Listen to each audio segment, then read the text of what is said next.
அனைவருக்கும் வணக்கம். நேற்று வந்து பார்த்திங்கன்னா நியூட்டன் கிராவிடேஷன் லா அதை பார்த்துருக்கீங்களா?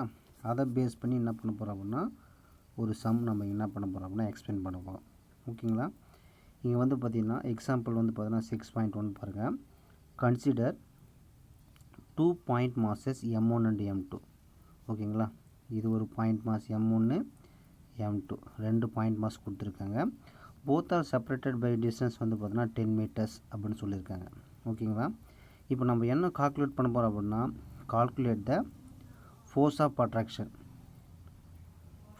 Attraction between the mass M1 and M2. At the same time draw the direction of force on each of them. ஓகேவா?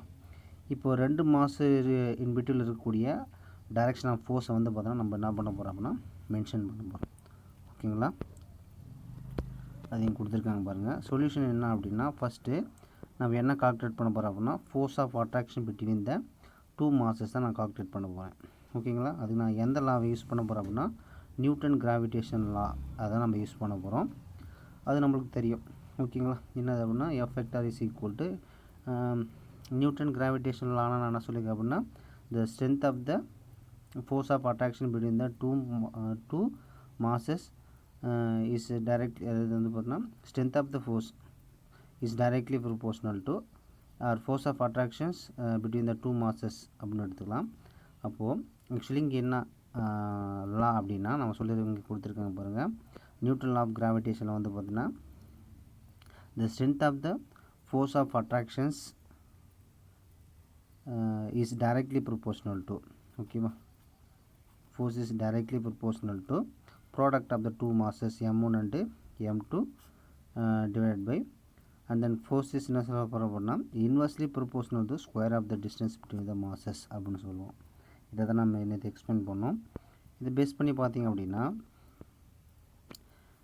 F vector is equal to minus G M1 into M2 divided by R square into என்னது அப்படின்னா R cap. R cap வந்து பார்த்தீங்கன்னா unit vector அப்படின்னு பார்த்துருப்போம்.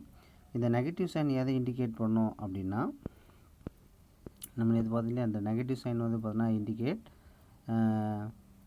the gravitational force is always வந்து பார்த்தோன்னா attractive அப்படின்னு சொல்லியிருக்கோம். ஓகேங்களா? அதை பார்த்துங்க. இப்போ நம்ம என்ன சொல்ல போகிறோம் அப்படின்னா அந்த ஃபோர்ஸ் ஆஃப் அட்ராக்ஷன் கால்குலேட் பண்ண போகிறோம். அப்போ ஒன்றும் கிடையாது, நான் என்ன பண்ண போகிறேன் ரெண்டு பக்கம் மாடுலஸ் எடுக்க போகிறேன். ஓகேங்களா? அப்போ மாடுலஸ் எடுத்தேன் அப்படின்னா modulus of vector is equal to, அப்போ இங்கே மாடுலஸ் எடுத்தேன் அப்படின்னா நெகட்டிவ் சைன் என்னது அப்படின்னா நெக்லெக்ட் ஆகிடும்.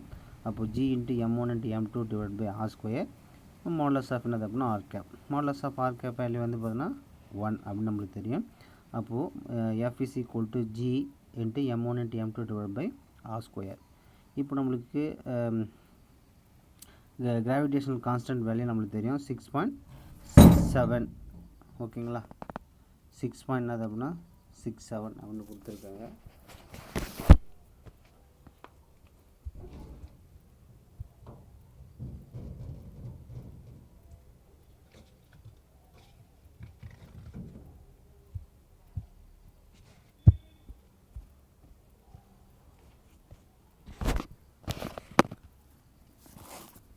சாரி, இங்கே வந்து பார்த்தீங்கன்னா 6.67 in 10 power minus 11. ஓகேங்களா? இன்ட்டு M1 ஓடி வேல்யூ நம்ம கொடுத்துருக்காங்க 1 கிலோகிராம், அதை யூஸ் பண்ணிங்க. M2 ஓடி வேல்யூ வந்து பார்த்தீங்கன்னா 2 கிலோகிராம், அதை சப்ஸ்டியூட் பண்ணிங்க.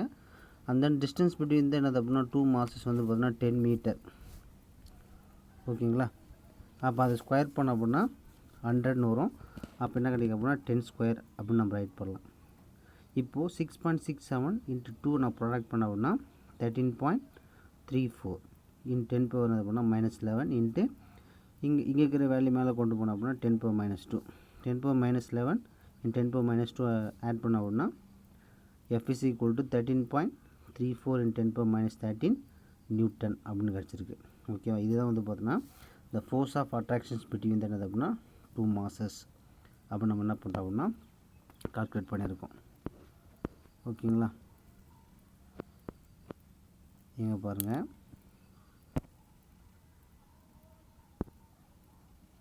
இங்கே என்ன சொல்லியிருக்கேன் அப்படின்னா இந்த இங்கே பாருங்கள், இதான் வந்து பார்த்தோன்னா force of attraction between the two masses அப்படின்னு சொல்லியிருக்கோம். இங்கே கீழே it is to be noted that வந்து பார்த்தோன்னா this force is very small. இந்த ஃபோர்ஸ் வந்து பார்த்தோன்னா 13.34 என்பது வந்து பார்த்தோன்னா ஃபோர்ஸோடைய ஸ்ட்ரென்த்து ரொம்ப ஸ்மாலாக இருக்குது அப்படின்னு சொல்லியிருக்காங்க. அப்போது this is reason we do not feel the gravitation force of attraction between the each other. அப்போது 2 மாஸுக்கும் ஓகேங்களா, நல்லா பாருங்கள், இது இருக்கு இல்லைங்களா, இந்த 2 மாஸுக்கும் இன்பிட்வீனில் கிரியேட் ஆகக்கூடிய அந்த ஃபோர்ஸ் ஆஃப் அட்ராக்ஷன் நம்மளால் ஃபீல் பண்ண முடியாது. ஏன் அப்படின்னா அதனுடைய வேல்யூ வந்து பார்த்தோன்னா வெரி ஸ்மால் அப்படின்னு சொல்லியிருக்காங்க. At the same time the small value of G, இது கொடுத்துருக்காங்க பாருங்கள், the small value of G plays very crucial role in deciding the வந்து பார்த்தோன்னா ஸ்ட்ரென்த் ஆஃப் த ஃபோர்ஸ் அப்படின்னு கொடுத்துருக்காங்க. நெக்ஸ்ட்டு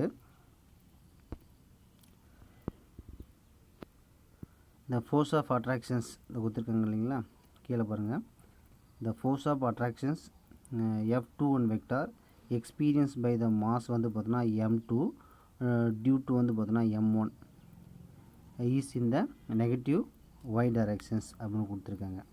இங்கே பாருங்கள், இதுக்கான எக்ஸ்ப்ளனேஷன் கொடுத்துருக்காங்க பாருங்கள். இப்போ நம்ம என்ன சொல்ல போகிறோம் அப்படின்னா நெக்ஸ்ட்டு த டைரக்ஷன் ஆஃப் என்னது அப்படின்னா draw the direction of force on each of them அப்படின்னு கொடுத்துருக்காங்க. இங்கே பாருங்கள், மாஸ் M1 M2 இது x axis, y axis and then அது அப்படின்னா z ஆக்சிஸ். எக்ஸஸில் வந்து பார்த்தீங்கன்னா யூனிட் வெக்டர் i கேப்பு, ஒயில் வந்து பார்த்தீங்கன்னா j கேப்பு, இசட்டில் வந்து பார்த்தீங்கன்னா k கேப் அப்படின்னு கொடுத்துருக்காங்க. இங்கே என்னது அப்படின்னா force of attractions between the 2 masses நான் கால்குலேட் பண்ணிட்டோம். இப்போ ஃபோர்ஸ்னுடைய டைரெக்ஷன் நம்ம கால்குலேட் பண்ண போகிறோம். ஓகேங்களா, இப்போது F12 வெக்டார் இந்த டைரெக்ஷன் ஆக்ட் பண்ணுது. ஓகேங்களா, அப்போ வந்து பார்த்தீங்கன்னா 2 வந்து பார்த்தீங்கன்னா M2 வந்து பார்த்தீங்கன்னா M1ல் சர்டன் அமௌண்ட் ஆஃப் ஃபோர்ஸை எக்ஸ்பீரியன்ஸ் பண்ணுவோம். அதேமாதிரி வந்து பார்த்தீங்கன்னா M2 certain amounts of force வந்து பார்த்தீங்கன்னா M1 M2வில் சர்டன் அமௌண்ட் ஆஃப் ஃபோர்ஸை வந்து பார்த்தீங்கன்னா எக்ஸ்பீரியன்ஸ் பண்ணும். ஓகேங்களா, அப்போது இந்த டைரெக்ஷனில் ஒரு ஃபோர்ஸ் ஆகும், இந்த டைரெக்ஷனில் ஒரு ஃபோர்ஸ் ஆகும், ரெண்டுமே பார்த்தீங்கன்னா ஈக்குவல் அண்ட் ஆப்போசிட்டில் வந்து பார்த்தீங்கன்னா ஆக்ட் ஆகுது அப்படின்னு கன்சிடர் பண்ணிங்க. அப்போ இங்கே டைரெக்ஷன் மட்டும் சேஞ்ச் ஆக போகுது. ஃபஸ்ட்டு வந்து பார்த்தீங்கன்னா F12 vector is equal to இது வந்து பார்த்தீங்கன்னா positive directions, positive y direction இதில் வந்து பார்த்தீங்கன்னா 13.34 × 10⁻13 j வெக்டார் அப்படின்னு எழுதலாம். இதுக்கு ஆப்போசிட்டில் F2 வெக்டார் ஆக்ட் பண்ணுது. இது வந்து பார்த்தீங்கன்னா 1 மேலே 2 வந்து பார்த்தீங்கன்னா என்னது 1 certain amount of force experience as என்னது அப்படின்னா M2 certain amount of force experience as M1 அப்படின்னா இப்போது M2 வெக்டார் இந்த டைரெக்ஷனில் ஆக்ட் ஆகும், F21 வெக்டார் இந்த டைரெக்ஷனில் ஆக்ட் ஆகும். அப்போது j வெக்டருக்கு ஆப்போசிட்டில் அப்போது என்னது அப்படின்னா எப்படி y டேஷில் நெகட்டிவ் ஆக்ட் ஆகுது. அப்போது F21 vector is equal to minus அந்த நெகட்டிவ் சைன் வந்து பார்த்தீங்கன்னா மைனஸ் ஜே கேப் தான் அந்த மைனஸ், ஏன்னா அது ஒய்க்கு ஆப்போசிட்டில் இருக்குது. அப்போ -13.34 × 10⁻13 ஜூல் அப்படின்னு நீங்கள் என்ன பண்ணுறோம் அப்படின்னா கம்ப்ளீட் பண்ணுறோம். ஓகேவா, இதுதான் நான் கொடுத்துருக்குது. இந்த லாஸ்ட் இந்த டயக்ராமை பார்த்துங்க. இங்கே அதுக்கான தெளிவான ஒரு எக்ஸ்ப்ளனேஷன் வந்து பார்த்தீங்கன்னா உனக்கு இங்கே கொடுத்துருக்காங்க பாருங்கள். The gravitation force of attraction between M1 and M2 வந்து பார்த்தீங்கன்னா எப்படி இருக்குது அப்படின்னா நியூட்டன் தேர்ட் லா பிரகாரம் ஈக்குவல் அண்ட் ஆப்போசிட்டில் இருக்குது. ஓகேங்களா, இங்கே கொடுத்துருக்காங்க பாருங்கள், பாருங்கள் ஃபோர்ஸ் எப்படி இருக்குது அப்படின்னா ஈக்குவல் அண்ட் ஆப்போசிட்டில் இருக்குது. ஓகேங்களா, இதை வந்து பார்த்தீங்கன்னா இந்த இடத்துல வந்து பார்த்தீங்கன்னா கன்ஃபார்ம் நியூட்டன் தேர்ட் லா வந்து பார்த்தீங்கன்னா இந்த இடத்துல என்ன பண்ணுது அப்படின்னா அப்ளை ஆகுது அப்படின்னு சொல்லியிருக்காங்க.